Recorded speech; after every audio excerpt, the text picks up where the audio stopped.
Para sa karamihan ng mga tao, ang paggising sa umaga ay parang isang simpleng bahagi ng araw. Ngunit para sa mga nakatatanda na higit sa 65 tuwing umaga ay hindi normal. Sa yugtong ito ng buhay, nagbabago ang katawan, bumagal ang metabolismo, humihina ang mga kalamnan, at bumababa ang resistensya. Kaya kung gumawa ka ng mali sa oras na ito ng araw, ito ay lubos na makakaapekto sa iyong buong sistema ng katawan. Araw-araw, milyon-milyong nakatatanda sa Pilipinas ang gumigising sa parehong paraan, dahan-dahang bumangon, umiinom ng kape habang nakaupo, kumakain ng tinapay o pansit at nanonood ng TV. Simple, tahimik. Ngunit alam mo ba na ang ganitong uri ng gawain sa umaga, kung lalampasan at paulit-ulit araw-araw, ay maaaring maging dahilan kung bakit palagi kang nakakaramdam ng pagod, matamlay, pananakit ng katawan, o tila mas mabilis ang pagtanda. Maraming nakatatanda ang hindi nakakaalam na may 3 partikular na gawi sa umaga na maaaring mag-trigger ng kanilang mga pinakakaraniwang reklamo: pananakit ng balakang, mahinang tuhod, hirap sa pagdumi, o pagtaas ng presyon ng dugo. Nakapagtataka, hindi lang ito edad, isa itong ugali na hindi na mababago. Magsimula sa maliit. Maaari mong isipin na normal ang paghiga sa kama ng napakatagal bago bumangon. Ngunit ang totoo, ang paghiga ng napakatagal pagkatapos magising ay nagpapabagal sa sirkulasyon ng dugo, naninigas ng mga kasukasuan, at nagpapasakit ng katawan kahit walang ginagawang mabigat, habang ang mga nakababatang tao ay madaling gumaling. Ang mga matatandang katawan ay mas sensitibo sa mga simpleng bagay. Pagkatapos magising, ang susunod na karaniwang ginagawa mo ay umupo sa isang lugar, uminom ng mainit na kape, at kumain ng almusal na kadalasang kulang sa sustansya: tinapay, instant noodles, pritong itlog. Parang walang umaga na kompleto kung walang mainit na kape at paborito mong pandesal. Ngunit sa kabila ng komportableng gawaing ito, dito nagsisimula ang mga problema. Ang kakulangan ng protina, hibla, at wastong nutrisyon ay maaaring humantong sa talamak na pagkapagod, hindi regular na pagdumi, at kahit na pagbaba ng pagkaalerto sa mga matatanda. At pagkatapos ng lahat ng ito, ano ang susunod na mangyayari? Ilang oras na nakaupo pa ring nanonood ng TV o nakatitig lang sa isang lugar.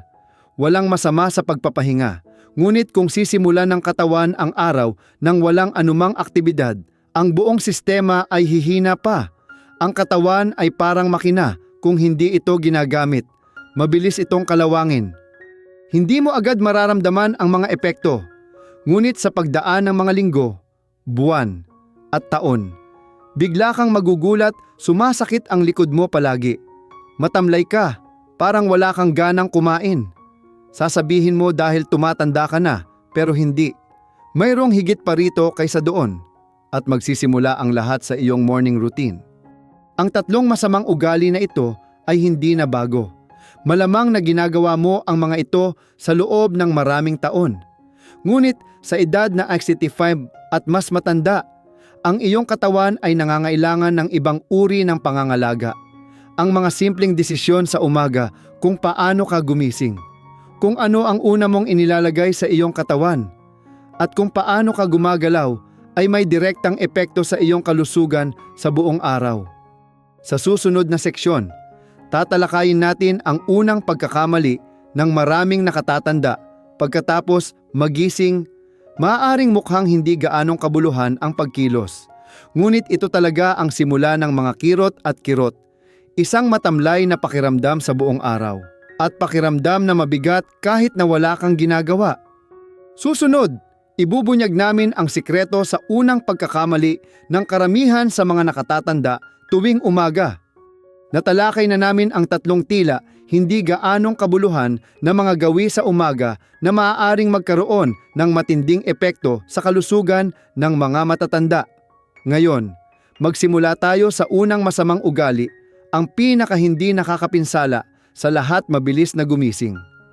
Para sa maraming tao, lalo na sa mga matatanda, ang ideya ng paggising sa sandaling magising ka ay tila isang natural na bahagi ng kanilang gawain. Bata pa tayo, Nakasanayan na nating sumigaw ng gising at tumalon mula sa kama. Ngunit sa oras na umabot tayo sa istipay ba, ang ganitong uri ng pag-uugali paggising ng walang wastong paghahanda ay maaaring maging sanhi ng pananakit ng likod, pagkahilo, pananakit ng balakang o kahit na pinsala sa kasukasuan. Ano ang nangyayari sa katawan sa sandaling magising tayo? Kapag tayo ay natutulog, ang buong katawan ay nasa estado ng pahinga. Bumagal ang tibok ng puso, lumalalim ang paghinga, at bumabagal ang sirkulasyon ng dugo, lalo na sa paa at kamay. Kaya't sa umaga, kapag tayo ay biglang gumising at tumayo, ang ating presyo ng dugo ay bumaba at ang ating utak ay nawawalan ng oxygen sa loob ng ilang segundo. Ito ang dahilan kung bakit karaniwan sa mga matatandang tao ang pagkahilo, malabong paningin, at kung minsan ay nanghihina pagkatapos magising. Tinatawag ito ng mga doktor na postural hypotension, isang biglaang pagbaba ng presyo ng dugo kapag nagbabago tayo ng mga posisyon, tulad ng mula sa paghiga hanggang sa pagtayo. Ito ay karaniwan sa mga matatandang tao, lalo na kung sila ay umiinom ng gamot sa presyo ng dugo o may kondisyon sa puso. Hindi lang pagkahilo ang problema, dahil ang mga kalamnan at kasukasuan ay nakaka-relax ng mahabang panahon sa gabi. Ang mga biglaang paggalaw ay maaaring magdulot ng paminsan-minsang pananakit sa leeg, balikat, baywang o tuhod. Ito ay dahil sa biglaang stress sa mga kalamnan na hindi handa para sa paggalaw. Ito ay hindi lamang sakit sa katandaan. Ito ay isang senyales na ang katawan ay nabigla sa paggalaw. Ang tamang paraan para bumangon pagkatapos ng 65. Hindi ito kailangang maging komplikado. Hindi mo kailangang gumising ng masyadong maaga. Ngunit ang iyong katawan ay dapat na aktibo ng dahan-dahan, hindi biglaan. Narito ang ilang simpleng hakbang na maaari mong gawin araw-araw. Buksan ang iyong mga mata. Kapag nagising ka, huwag tumayo ka agad. Ipikit mo ang iyong mga mata at ipikit muli ang mga ito habang iniisip mo ang paggising mo sa iyong katawan. Igalaw ang iyong mga daliri at paa dahan-dahan, pataas at pababa, sa mga bilog. Ito ay upang pasiglahin ang sirkulasyon ng dugo. Iunat ang iyong buong katawan habang nakahiga, itaas ang iyong mga braso. Iunat ang iyong mga binti. Huminga ng 3.5 malalim. Mabagal na umupo sa gilid ng kama. Ilagay ang iyong mga paa sa sahig. Huwag kang bumangon kaagad. Habang nakaupo, igalaw ang iyong leeg at balikat dahan-dahang pabilog o pataas at pababa. Kung maaari, itaas ang iyong mga binti upang dumaloy ang dugo pababa. Tanging kapag hindi ka nahihilo, tumayo ka. Gawin ito ng dahan-dahan.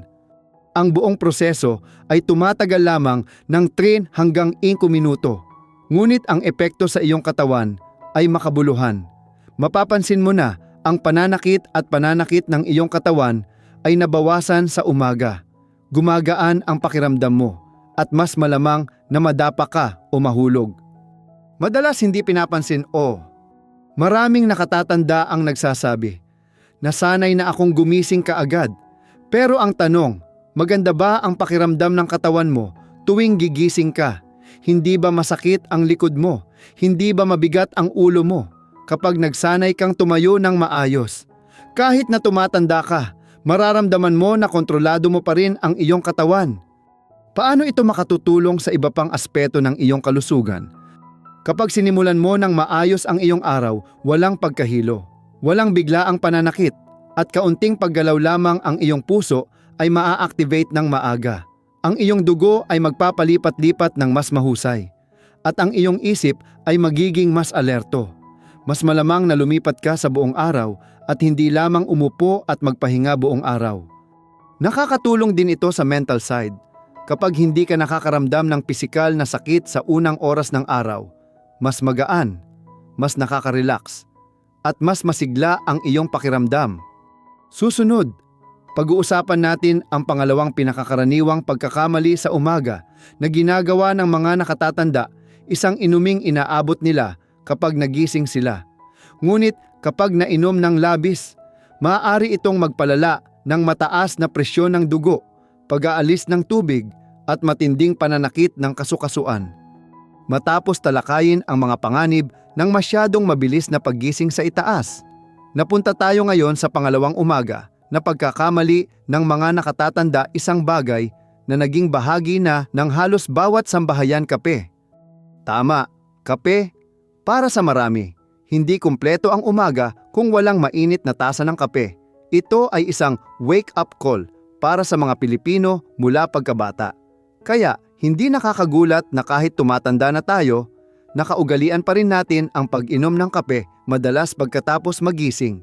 Minsan, ilang beses sa isang araw. Ngunit sa edad na 65 pataas, ang katawan ay may iba't ibang pangangailangan at limitasyon. Ang sobrang pag-inom ng kape, lalo na kapag walang laman ang tiyan, ay magdudulot ng maraming malubhang problema sa kalusugan sa mga nakatatanda. Ang dahilan ay hindi dahil masama ang kape, ito ay dahil hindi ito angkop sa kondisyon ng katawan ng mga nakatatanda. Ano ang nangyayari sa katawan kapag umiinom ka ng kape pagkagising mo? Kapag tayo ay natutulog, ang ating mga tiyan ay nagpapahinga, walang laman, hindi aktibo. Kapag nagising tayo at agad na umiinom ng mainit na kape na naglalaman ng caffeine at acid, nagdudulot ito ng biglaang pangangati ng tiyan. Maraming mga matatandang tao ang hindi nakakaalam na ang pakiramdam ng pananakit ng tiyan o morning sickness ay sanhi ng pag-inom ng kape nang walang laman ang tiyan. Ang caffeine ay isang kilalang stimulant. Pinapataas nito ang rate ng puso, pinatataas ang daloy ng dugo at pinapagana ang nervous system.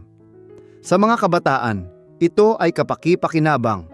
Ngunit sa mga matatandang tao, nagdudulot ito ng biglaang pagtaas ng presyon ng dugo, palpitations, at kung minsan ay panginginig ng kamay. Kung mayroon kang mataas na presyon ng dugo, diabetes o mga problema sa puso, ang pag-inom ng sobra o sa maling oras ng araw ay mas mapanganib. Ito ay hindi lamang tungkol sa puso. Ang kape ay may diuretic na epekto, ibig sabihin ay pinapataas nito ang pag-ihi. At habang ang mga matatandang tao ay mas madaling kapitan ng dehydration, ang madalas na pag-ihi pagkatapos uminom ng kape ay magpapabilis sa proseso ng pag-aalis ng tubig. Kaya't kung mapapansin mo na ang iyong mga kasukasuan ay madalas na sumasakit, ang iyong ihi ay maitim, o ang iyong katawan ay nararamdaman na malata, ito ay mga palatandaan na ikaw ay dehydrated, na pinalala ng caffeine sa kape. May kaugnayan sa pananakit ng kasukasuan. Maraming matatanda ang nagreklamo tungkol sa kanilang mga tuhod, balakang at likod, at sinisisi ito sa katandaan. Ngunit alam mo ba na ang pag-aalis ng tubig mula sa kape ay maaaring magpalala sa iyong mga kasukasuan kapag na-dehydrate ang iyong katawan? Humihina ang kakayahan ng iyong katawan na gumawa ng mga natural na joint lubricant. Ang mga litid ay nagiging tuyo, kaya mas masakit ang iyong pakiramdam kapag gumagalaw ka. Nakakaapekto rin ang caffeine sa iyong pagtulog sa gabi. Kung umiinom ka ng kape 2 o higit pang beses sa isang araw, lalo na kung hindi ka umiinom ng sapat na tubig, ang iyong pagtulog sa gabi ay magdurusa. Mas madali kang magigising at mahihirapan kang makatulog muli. At kapag ang mga nakatatanda ay hindi nakakakuha ng sapat na tulog, ang proseso ng kanilang pagbawi ay bumabagal. Ang kanilang pagkaalerto ay bumababa. At ang kanilang araw-araw na pagkapagod. Ano ang tamang pag-inom ng kape para sa mga nakatatanda? Hindi natin kailangang huminto sa pag-inom ng kape kung ito ay bahagi na ng ating pang-araw-araw na gawain. Ngunit kailangan nating gamitin ito ng may pag-iingat. Narito ang ilang mga alituntunin. Huwag uminom ng kape kaagad, pagkatapos magising, maghintay ng 30-60 minuto. Bigyan ng pagkakataon ang iyong katawan na gumalaw, kumain ng kaunti o uminom muna ng tubig. Uminom ng tubig bago uminom ng kape. Ang isang mainit na baso ng tubig ay makakatulong sa iyong system na gumana at pag-inhawahin ang iyong mga bituka. Limitahan sa 1 tasa bawat araw, lalo na kung ikaw ay may mataas na presyon ng dugo. Hindi na kailangang uminom ng 2 o 3 tasa. Iwasan ang instant na kape na may maraming asukal at cream. Kung maaari, pumili ng plain coffee na may gatas o almond milk. Huwag uminom ng kape kapag walang laman ang tiyan. Kumain ng pagkaing mayaman sa fiber at protina bago uminom. Mahalagang paalala para sa lahat ng nakatatanda. Ang aming mga katawan ay hindi na pareho. Kung ano ang magagawa ng ating mga katawan kapag tayo ay nasa 30s o 40s ay hindi kung ano ang magagawa nito kapag tayo ay nasa 60s o 70s. Kaya ang pag-aalaga sa iyong sarili ay nagsisimula sa maliliit na bagay tulad ng kapag umiinom ka ng kape. Kung ano ang pumapasok sa iyong tiyan kapag umiinom ka ng kape. At kung gaano karami ang iniinom mo sa isang araw. Huwag hayaan ang sa tingin mo ay bahagi lang ng nakagawian ang maging dahilan kung bakit palagi kang nanghihina. Maaari mo itong ayusin at ayusin. Susunod, ipapakita namin ang pangatlong pagkakamali sa umaga na tila napaka-normal. Ngunit kung gagawin araw-araw, maaari itong magdulot ng pananakit ng likod, panghihina ng kalamnan, at mataas na asukal sa dugo. Ngayong napag-usapan na natin ang mga epekto ng pag-inom ng sobra o masyadong kaunting kape, lumipat tayo sa isang ugali na may mas banayad ngunit mas matagal na epekto ang pag-upo kaagad pagkatapos magising at umupo sa mahabang panahon. Isang karaniwang pagkakamali ng maraming nakatatanda tuwing umaga. Maraming nakatatanda ang may ganitong ugali kapag nagising sila. Umupo sila sa gilid ng kama, pumunta sa kusina o sala, at umupo sa isang upuan o sofa doon. Magkasabay ang kape at almusal, habang nasa radyo o telebisyon ang focus. Ang problema ay, sa halip na umupo ng panandalian, ang pag-upo ay tumatagal ng 2 hanggang 3 na oras o higit pa kadalasan halos sa umaga. Ang hindi napagtanto ng maraming tao ay ang pag-upo ng masyadong mahaba tuwing umaga ay nagpapabagal sa daloy ng dugo, nagpapahina sa mga kalamnan, at nagiging sanhi ng pananakit ng likod, tuhod at balakang. Para sa mga nakababatang tao, ang pag-upo ng ilang oras ay maaaring hindi agad mapapansin. Ngunit para sa mga taong higit sa XT5 ang mga epekto ay nararamdaman kaagad, lalo na kung ito ay nangyayari araw-araw. Ano ang nangyayari sa katawan kapag nakaupo tayo ng matagal sa umaga? Una, bumabagal ang sirkulasyon ng dugo. Ang mga pool ng dugo sa ibabang bahagi ng katawan, lalo na ang mga binti, dahil hindi ito maaaring dumaloy pabalik sa puso ng normal. Dahil dito, maraming nakatatanda ang nakakaranas ng pamamanhid sa mga binti, mahinang tuhod, at biglaang pananakit ng leeg o balakang pagkatapos lamang ng 1 oras na pag-upo. Pangalawa, humihina ang mga kalamnan sa likod, balakang at binti. Kapag ang katawan ay hindi kumikibo sa mahabang panahon, ang mga kalamnan na kailangang gamitin ay hindi ginagamit. Ito ang dahilan kung bakit sinasabi ng maraming nakatatanda, "Hindi ako makatayo ng mahabang panahon" o "Nahihilo ako kahit na naglalakad ako." At pangatlo, apektado ang blood sugar level. Kapag kumakain tayo ng almusal at pagkatapos ay umupo ng mahabang panahon, ang katawan ay hindi gumagamit ng asukal sa dugo ng normal. Ang panganib ng insulin resistance ay tumataas at ito ang isa sa mga pangunahing sanhi ng mataas na asukal sa dugo o type 2 diabetes sa mga matatandang tao. Ang mga kahihinatnan ay hindi lamang pisikal, kundi pati na rin sa isip. Ang sobrang pag-upo ay nakakaapekto rin sa isip. Hindi gumagalaw ang katawan. Nagpapadala ito ng senyales sa utak na magpahinga ka lang, wala kang gagawin. At sa pagsisimula ng araw, ang katawan ay nagiging matamlay at kulang sa enerhiya sa buong araw. Ito ang dahilan kung bakit maraming matatanda ang nakakaramdam ng pagkabagot, kalungkutan at walang silbi, hindi dahil sa edad, kundi dahil hindi ginagamit ang katawan at utak. Ano ang mas magandang gawin sa halip na umupo ka agad at mahabang oras tuwing umaga? Hindi ito nangangahulugan na hindi ka dapat umupo, ngunit ang mahalaga ay hindi ka agad at hindi tuloy-tuloy. Sa halip, pagkatapos mong magising at tumayo ng dahan-dahan tulad ng ipinapayo sa part 2 at pagkatapos mong uminom ng tubig at kumain ng simpleng almusal, part 3, gumalaw bago umupo ng mahabang panahon. Narito ang ilang simpleng aktibidad na maaaring gawin ng mga matatanda tuwing umaga bago matulog. Maglakad sa paligid ng bahay sa loob ng 5-10 minuto, kahit sa paligid lang ng sala o kwarto. Tumingin sa harap o sa loob ng bahay. Hindi ito kailangang maging mabigat.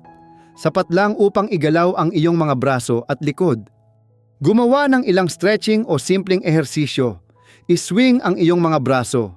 Paikutin ang iyong mga balikat, iangat at ibaba ang iyong mga binti. I-on ang iyong paboritong musika at sumayaw o gumalaw ng dahan-dahan. Ang mga paggalaw ay hindi kailangang maging masyadong matindi. Ang mahalagang bagay ay gamitin ang iyong katawan at pasiglahin ang iyong mga kalamnan bago ka magpahinga. Sa ganitong paraan, ang iyong katawan ay magiging mas alerto, mas aktibo sa buong araw, at mabawasan ang sakit mula sa mahabang panahon ng kawalan ng aktibidad. Ano ang mangyayari kung maaga kang umupo at hindi gumagalaw? Sa paglipas ng panahon, ang sobrang pag-upo tuwing umaga ay maaaring humantong sa nabawasan ang lakas ng kalamnan, mabagal na metabolismo, mataas na asukal sa dugo, sakit sa likod at leeg, nahulog dahil sa mahinang tuhod. Hindi ito mangyayari kaagad, ngunit sa loob ng ilang buwan ay mapapansin mong mas mabagal ang iyong paggalaw, mas matagal bago makarecover mula sa pagod, at mas madaling masaktan ang iyong katawan kahit na hindi ka gumagawa ng mabibigat na trabaho. Mahalagang paalala, kung gusto mong mapanatili ang iyong enerhiya, lakas at gana araw-araw, ang iyong katawan ay kailangang gumalaw. Ito ay hindi kailangang maging isang high-intensity workout. Huwag lang umupo ng matagal sa umaga. Sa susunod o huling bahagi ng kwento, ibubuod namin ang 3 masamang gawin na ito at ang mga simpleng hakbang na maaari mong gawin upang maibalik ang sigla at lakas ng iyong katawan araw-araw. Ngayong napag-usapan na natin ang 3 karaniwang pagkakamali sa umaga na nagagawa ng mga nakatatanda: masyadong maagang gumising, umiinom ng sobrang kape sa hindi tamang oras, at masyadong maagang nakaupo. Ibabalangkas natin kung paano maiiwasan ang mga pagkakamaling ito at palitan ang mga ito ng mga tamang hakbang upang manatiling malusog at aktibo pagkatapos ng 65. Ang aming layunin ay hindi baguhin ang iyong buong pamumuhay ng sabay-sabay. Sa halip, tinitingnan namin ang maliliit ngunit mahahalagang hakbang, mga bagay na madaling isama sa iyong pang-araw-araw na gawain. Ngunit maaaring magkaroon ng malaking epekto sa iyong kalusugan kapag regular na ginagawa. Balik-aral, ano ang 3 pagkakamali? Kusang bumangon sa kama, nagdudulot ng pagkahilo, pananakit ng katawan, at pinatataas ang panganib ng pagkahulog. Dahil sa biglaang pagbaba ng presyo ng dugo at hindi nakahandang mga kalamnan. Pag-inom ng sobrang kape, maaaring tumaas ang presyo ng dugo, lumala ang dehydration, at maging sanhi ng pananakit ng kasukasuan. Lalo na kung natupok ng walang laman ang tiyan. Umupo ng matagal sa umaga, nagdudulot ng paninigas, panghihina ng kalamnan at mababang presyo ng dugo. Pinapabagal din ang metabolismo at nakakaapekto sa mga antas ng asukal sa dugo. Faon, paano natin ito mababago? Good morning habits para sa mga nakatatanda. On, gumising ng may kamalayan at dahan-dahang galawin ang iyong katawan. Sa halip na gumising ka agad, simulan ang iyong araw sa pamamagitan ng paglalakad ng mabagal habang nakahiga. Igalaw ang iyong mga daliri at paa, iunat ang iyong mga paa, at huminga ng malalim ng 3 sikimba. Ito lamang ang tumutulong sa iyong katawan na masanay sa paggalaw at sirkulasyon ng dugo. 2. Umupo sa gilid ng kama at mag-inat bago magising. Ang mga kalamnan at kasukasuan ay tila second nature sa umaga. Kaya, bago gumising, umupo ng ilang minuto at iunat ang iyong leeg, balikat at binti. Makakatulong ito na maiwasan ang biglaang pagkahilo o pananakit ng likod. 3. Uminom ng isang basong maligamgam na tubig. Bago magkape, bago mag-almusal, uminom muna ng tubig. Ang simpleng hakbang na ito ay nakakatulong na pasiglahin ang bituka, rehydrate ang katawan, at ihanda ang tiyan para sa pagkain. Maraming matatanda ang nade-dehydrate pagkagising pa lang, lalo na kung madalas silang umiihi sa gabi. Pato, kumain ng simpleng almusal bago uminom ng kape. Sa halip na uminom ka agad ng kape, kumain ng almusal na may hibla at protina tulad ng oatmeal na may saging o mga itlog at toast na may mga kamatis. Sa ganitong paraan, hindi masisira ng kape ang iyong tiyan at mas mababa ang posibilidad na magkaroon ka ng acid reflux o pananakit ng tiyan. Fimba, palipat-lipat ng hindi bababa sa 5 to 10 minuto bago umupo ng mahabang panahon. Bago manood ng TV o magbasa ng pahayagan, gumawa ng isang bagay na kasing simple ng paglalakad sa paligid ng bahay, pagwawalis sa harap ng pinto, o paggawa ng ilang light stretching. Kahit kaunting oras ay sapat na para pasiglahin ang buong katawan. Ano ang mga positibong epekto ng pag-aayos ng iyong umaga? Kapag nagsimula kang gumawa ng mga simpleng pagbabago sa iyong routine sa umaga, mapapansin mo ang sumusunod. Mas magaan ang pakiramdam mo sa umaga, hindi ka matamlay o inaantok ka agad. Mas kaunting pananakit ng katawan, lalo na sa iyong mga tuhod, likod, at balakang. Mas regular na pagdumi, habang ang iyong mga bituka ay nagiging mas aktibo sa tubig at paggalaw. Mas malinaw na pag-iisip dahil hindi gaanong mabigat ang iyong katawan at mas alerto ang iyong utak. Isang mas positibong pananaw sa araw at isang pananabik para sa mga simpleng aktibidad. Hindi mo kailangang maging masipag. Ang kailangan mo lang gawin ay maging mahusay sa maliliit na bagay na inuulit mo araw-araw. Dahil ang kalusugan, lalo na habang ikaw ay tumatanda, ay hindi binuo sa isang tableta o ehersisyo. Ito ay resulta ng maliliit, magagandang desisyon na ginawa araw-araw. Isang paalala para sa lahat ng nakatatanda, kung natigil ka sa isang lumang gawain sa loob ng maraming taon, huwag isipin na huli na para magbago. Kahit na nagsisimula ka pa lang, ang iyong katawan ay magpapasalamat sa iyo. Hindi mo kailangan ng mga mamahaling suplemento. Hindi mo kailangan ng mga komplikadong karanasan. Ang kailangan mo lang gawin ay ayusin kung paano mo sisimulan ang iyong araw. Simula bukas. Kapag binuksan mo ang iyong mga mata, tandaan ang simpleng gabay na ito. At kapag bumuti ang pakiramdam mo, mas mahimbing ang iyong pagtulog. Magiging mas produktibo ka, doon mo mararamdaman ang tunay na epekto ng pangangalaga sa sarili.